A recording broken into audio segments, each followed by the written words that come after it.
はい、サソリ座の皆さんこんばんは。アストロカウンセラーのターラです。いつも動画のご視聴ありがとうございます。そしてノートもご購入してくださった皆さんありがとうございます。まだ届いてませんという方もですね、もう12月5日以降どんどん届いていくと思うので、もう少々だけお待ちください。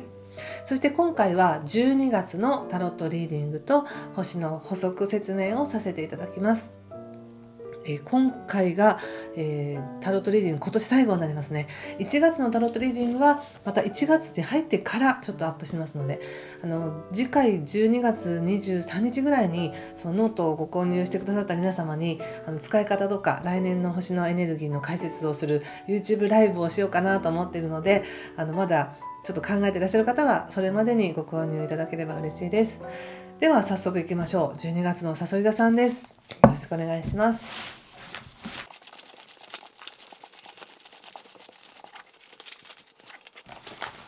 余談なんですけどこの、カードを混ぜてる時っていうのはこの撮影する前に私の方で十分にカードを切っておりますのでね、こうやって混ぜながら自分の中でちょっと集中してる時間ということです。これは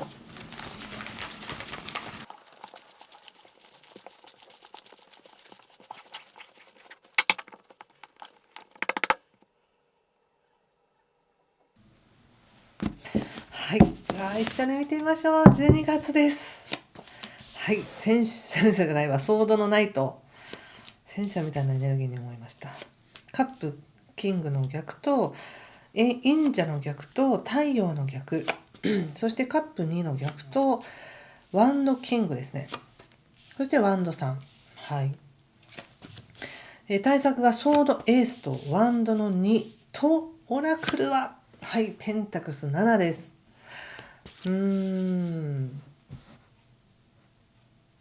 そうですね。なんかそうですね。もし今気ぜわしいというか、いやあれもしなくちゃとかこれもしなくちゃみたいな、そういうなんかこうせかせかしてるようなエネルギーに感じてらっしゃる方は、それは緩んでいくんだなっていう感じがしますし、もしくは誰かに対しての怒りとか、何かもっと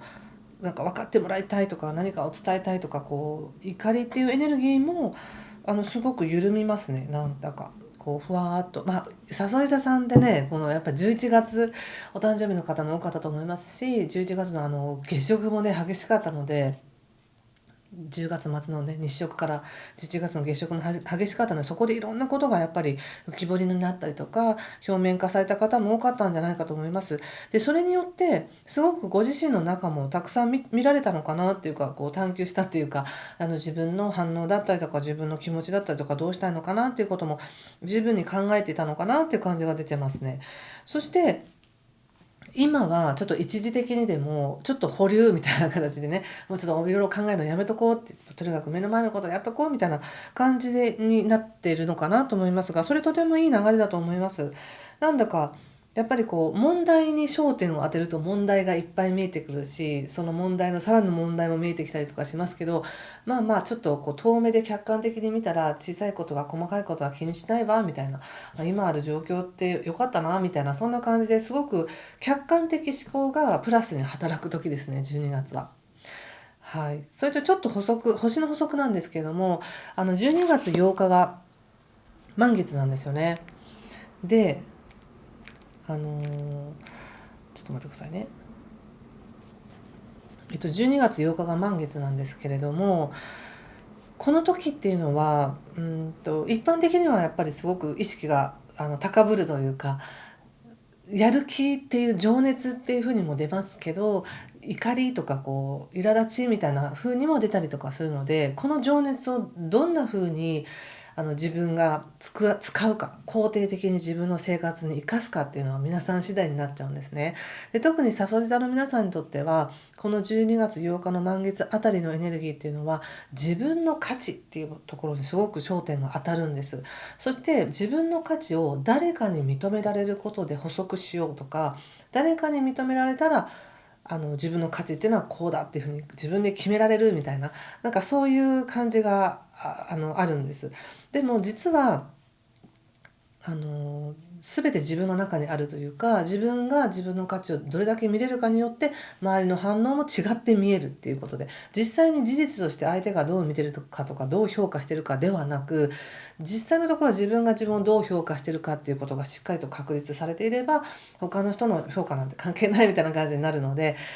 そういったことがすごく際立ちそうな感じがあります。ですので、ぜひせっかくなんか今客観的な視点でいろいろ物事が見れそうな、そしてちょっとこうとらわれていた気持ちからスッと抜けそうな感じがあるので、12月8日ぐらいにそうやって本当の自分の価値は何なんだろうか、自分ができることって何なんだろうかみたいなことをさらにこうそこに集中していただくと、自分がやってきたことに誇りを思えるっていう感じがしますね。例えばパートナーシップとか恋愛とかされてる方でしたら、やっぱり相手が自分をどう見てるのかとか、自分のことを大事に思ってくれているのかとかってすごく気になると思うんですけれども、あの究極のところは自分が相手をどう思いたいかっていうのがもうすごく豊かさとか幸せにつながるポイントだなっていうふうに思うので、それを意識してみてください。12月8日あたり、もし感情が揺さぶられることがあったとしたら、自分はどう感じてるんだろうか、自分はどうしたいんだろうかっていうところで見ていただくと、すごくね、なんかスーッと進んでいきそうな感じがします。で、その視点から人と話をしてみると、すごく分かり合えるっていうか、ここでもカップの2が出ていて、これは逆位置ですけど全然問題ないです。自分の正直な気持ちを話し合えるとか、分かってもらえるとか、気持ちを伝えられるっていうのがあります。相手の気持ちも分かる。とてもいいシフトだと思います。これはこれまでの流れに比べると、今までなんかこう自分の中で溜めていたものがだんだんなんかこう腐って発酵してしまいそうなところをスッと出せることによって、すごくいい形で生かされるっていう感じがありますね。でその後またワンドのキングということで、誇らしさっていうものが湧いてくる。自分がやってきたこと、例えば相手に対してやってあげたことだったりとか、仕事だったりとか、生き方だったりとか、そういったことを全部踏まえて、自分で自分を誇りに思えるような流れです。でその上でこれからのお仕事どうしようかなみたいに、すごく将来を見ている、可能性を見ているっていうのがありますね。これはとてもいいです。なんか未来が光ってるみたいな感じがあって、こうどうしようこれからっていう感じではなく、未来は明るくて輝かしいものとして見た時に、どんな未来を自分は作っていけるだろうかっていう、そういった感覚で見ていける感じがしますので、12月比較的過ごしやすそうですね。よかったです。そしてただオラクルがですね、ペンタクスの7っていうカードが出てまして、ペンタクスの7っていうのはやっぱ現実は決して悪くないんだけど、なんだかなっていう形で何かが足りないみたいな、足りないものに焦点を合わせそうな感じがあるんですが、ちょっと見てみます。はい、カップの6とワンドのクイーン逆とペンタクス9ですね。そうですね。ペンタクスの7自体って全然悪くないんですよね。実際は自分がなんか耕した畑から実がなり、ちゃんと作物も実り、収穫もできるっていう形で悪くはないんですが、なんか、不満足みたいな、何かが足りないみたいな感じ、これを作りたかったわけじゃないんだよなみたいな感じがあるんですが、この補足カードとして出てきたカードっていうのが、やっぱカープの6っていうのは、昔から自分が思っていたことは何ですかみたいな感じなんですね。昔から自分の中にあった思いだったり夢だったり、自分のいいところっていうのは何なんだろうっていうね、その誰かに言われてそうかって思うわけではなく、自分のもともと持ち合わせてる自分のそのピュアな感覚、いいところは何だろうっていうことを思い出してもらいたいのと、そして仕事に関しての意識すごく高くなってるんですね。ここにもワンドのキングが出てたり、ワンドの3も出てます。ワンドのクイーンも出てるので、すごく仕事の意識高いんですが、まだ今はね、未来の可能性を見てるっていう段階なので、自分がその状態になるっていうふうに思わなくてもいいよっていう感じで言われてると思いました。ワンドのクイーンっていうのはすごくバイタリティもあって、例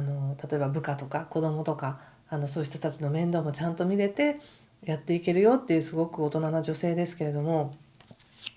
その何か他に手をかけなければいけないものがある。例えば猫ちゃんだったり、そのお花をちゃんとケアしたりとかいう自分の生活の何か一部と、ケアしてあげなきゃいけない何かと、そして自分のキャリアとみたいな形ですごくいろんな思いがあるのかなと思うんですけど、これはあの今この瞬間それが全部満たされるっていうことは難しいので、それっていうのはもうこうエネルギーの分散させながら、でもその時その時でうまくこなして、後から振り返った時にあ良かったなとかああだったなって思うものなので、今はまだその状態としてベストな状態じゃなくてもそれは気にしないでください。はい、それなりに自分で満足いくやり方やお仕事、こなすべきことっていうのをやってると思うので、そっちに焦点を当ててくださいね。そしてもう一つね、やっぱりペンタクスの9っていうのが出てて、これもまたチャンスなんですよね。生活自体のチャンスっていうか、自分が生きたい生き方、仕事でもプライベートでも何かチャンスがある、次のステージに行けるよみたいな時なんですよね。で、そのカードが出てるのでいいんですけれども、まあおそらくこれはやっぱり来年の流れなんでしょうね。ちょっと星の話に戻りますが、12月の20日以降、日常生活を整えましょうみたいな時になってくるんですね。で、これは働くという義務を果たすとか、働くっていうところもいいですし、こう環境に恵まれるっていうのかな、こう同僚とうまくいくとか、仲間とうまくいくっていうところでもあるので、仕事運は出てくるんです、実際に12月20日以降。はい、ただその中でそのなんかね、それってこうあくまでもその自分が雇われてる立場の中でっていう感じなんですね。自分が立ってやっていくっていうのとはちょっと違う流れになるんですよね。なのでこの12月20日以降、ご自身が日々の生活の中での役割や仕事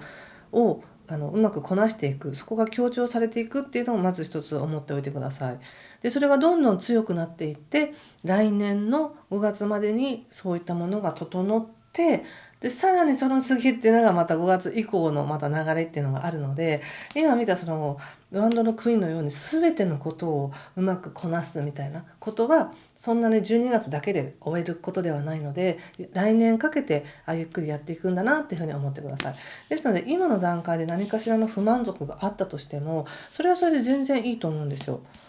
その不満足があるからこそ道は変わっていくし、チャンスにつながってくるのでね。そして対策としてワンドの2とソードのエースが出ているんですが、ちょっとこれ見てみましょうか。ワンドの2っていうのはやっぱり選ぶっていうね、選択するっていうカードなので、何かを選択するんでしょうね、12月に。でその選択するポイントっていうのがちゃんと未来を見据えた上での選択っていう感じがしますね。はい。お、ワールドです。よかったですね。自分の世界をちゃんと認識して進んでいけますよって、選んでいけますよっていうふうに言われています。なんか間違った道行ったらどうしようとかそんなことはないですね。ちゃんと自分の世界を選んでいけるし、多少ちょっとわからないこととか、ちょっと新しい分野に挑戦みたいなことがあったとしても、それはそれで技術を伴って勉強しながら習得して、最終的には自分の勝利につながっていくよっていうのもあるので、いいんじゃないでしょうか。いろんな人と関わって刺激をもらうのがいいと思います。これペンタクスの3、逆位置ですけどもね、出ているので、いい意味で本当に刺激をもらいながら自分の世界を選んでいける1ヶ月っていうふうに言えますね。だからこそソードのエースで挑戦してねってことなんでしょうね、きっと。ソードのエースね。はい。また出ましたね、ソードナイト。逆ですけど。ちょっとこれ見てみましょうか。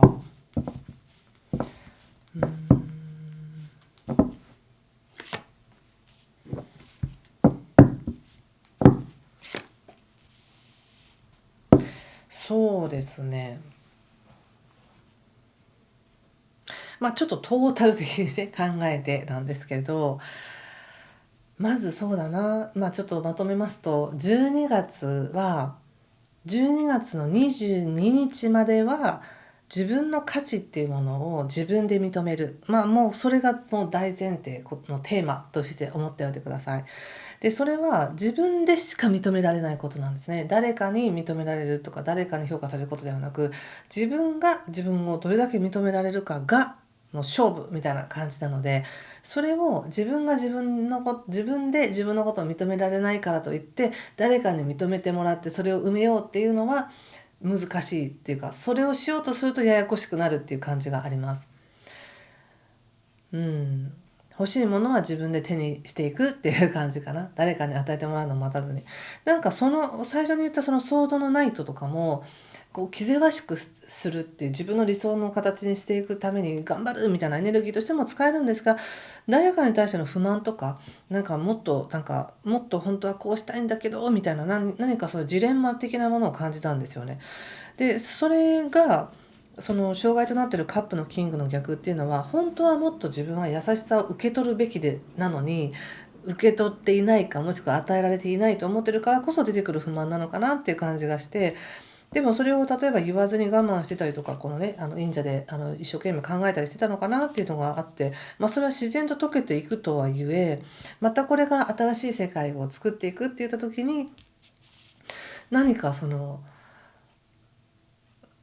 普通にこうスーッといくっていうわけじゃなくて、なんかこう火起こしでなんかパチンパチンってこう何かこうぶつけて、そこで生まれてくる火花みたいなものをエネルギーとして進んでいきそうな感じがするんですよね。なんか何を言ってるんだって感じかもしれないんですけど、なんかなんていうかな、ご自身が進みたい方向に進む、例えばの話、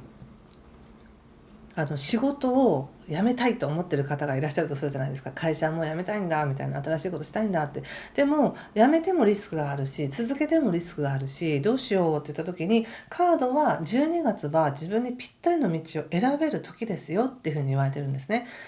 輝かしい未来のために自分が選択できる。決して犠牲になるわけではなく、自分で選択できる時ですよって言われている中で、じゃあ私はこっちを選択しますって言って清々しくそれを選んで進んでいけばいいところを、なんか自分ではやっぱりやっぱりなみたいな感じで戸惑ったりとかする時に、わざとカチッカチッってこう火を合わせてちょっと火花を飛ばすみたいな感じでして、それをきっかけにじゃあ私やめますみたいに言うっていうような感じがしたので、わざわざそんなことを起こさなくても自分の望む世界とか自分の望む行動はできますよっていう感じがしました。はい。ちょっと今の説明分かりました。何を言ってんだって感じですけどね。でもそんな感じです。トータル的にオラクルがやっぱりペンタクスの7なので悪くはないし、これからのね未来も明るいです。はい。わざわざ衝突していったりとか、喧嘩を仕掛けたりとか、なんか嫌味言ったりとかしなくても大丈夫ですよっていうことですね。ちょっと最後にもう一枚引いてみましょうか。もう2枚引いてみますね。はい。ちょっとどうしたらいいのかなっていうところで対策見ます。もう一回。コミュニケーションですって。なんて分かりやすい対策メッセージなんでしょうか。コミュニケーション取ってくださいと。はい。ここでもやっぱり分かってもらえるとかっていうカードが出ているので、歩み寄って話をすれば解決する問題たくさんありそうですね。はい。そして得られるものとしては、インスピレーション。いいんじゃないでしょうか。やっぱりこれからどうしていきたいって言った時に、どうしても自分の限界意識の中からいろんなことを想像しやすいですけれども、こうしたら飛べるみたいな、そういった案とか直感が働いて、これからの選択をしていけますよっていうふうに思いました。はい、ということでここまでにしておきますね。何かしら皆さんの生活の中で好きなように当てはめて解釈してみてください。ということで今回も最後までご視聴ありがとうございました。またクリスマスぐらいに次の動画をアップしたいと思います。では、いい時間をお過ごしください。失礼します。